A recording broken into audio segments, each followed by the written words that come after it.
আসসালামু আলাইকুম and hello everyone, আশা করছি সবাই ভালো আছেন। আমরা আল্লাহর রহমতে ভালো আছি। আজকে একটা চিংড়ি দিয়ে কাঁচামরিচের ঝাল ঝাল ভর্তার রেসিপি আপনাদের সাথে শেয়ার করব।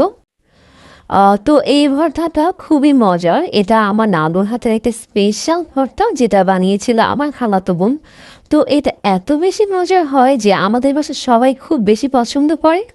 এটা বানাতে তেমন কোনো ইনগ্রেডিয়েন্টস কিছুই লাগছে না। জাস্ট আমরা এখানে চিংড়ি মাছটাকে একটু মোটামুটি করে ভেজে নিয়েছি। মানে ভেজে নিতে হবে একটু।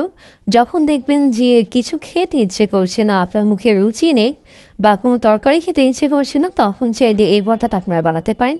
তো এখানে আমি 1 কাপ পরিমাণে পেঁয়াজ কাঁচামরিচটাকে একটু সরিষার তেলে ভেজে নেব। তো এটাকে আমি একটু লাল লাল করে ভেজে নেব। দেখতে পাচ্ছিলেন, এটাকে একদম স্লো মোশনে আস্তে আস্তে ভাজবেন যাতে পুড়ে না যায়। তো আমি এটা আর কি ভিডিওটা স্প্লিট করাইনি, আমি কীভাবে করছি এটা আপনাদের সাথে শেয়ার করার জন্য। দেখতেই পাচ্ছেন।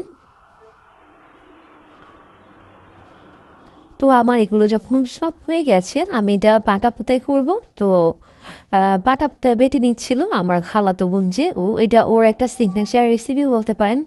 আমি যখনই যাই তখনই ও এই ভর্তাটা বানিয়ে আমাকে খাওয়ায়। এটা আমার ভীষণ পছন্দ, ও জানে, যার জন্য এটা করেও।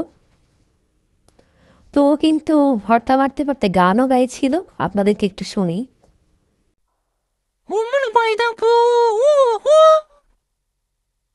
কার কারণে তুমি একিলা কাই বিহনে বিহনি যে তুমি উতলা সি যে ফিলিপিনা সি তু ফিলিপিনা সিগেলা। দেখতে পাচ্ছেন ও কত সুন্দর করে গান গায়। তো যাই হোক, এটা আমাদের ভর্তা বানানো শেষ। আমরা লাস্ট ফিনিশিংয়ে অবশ্যই পাটায় মেখে ভাত খাবো।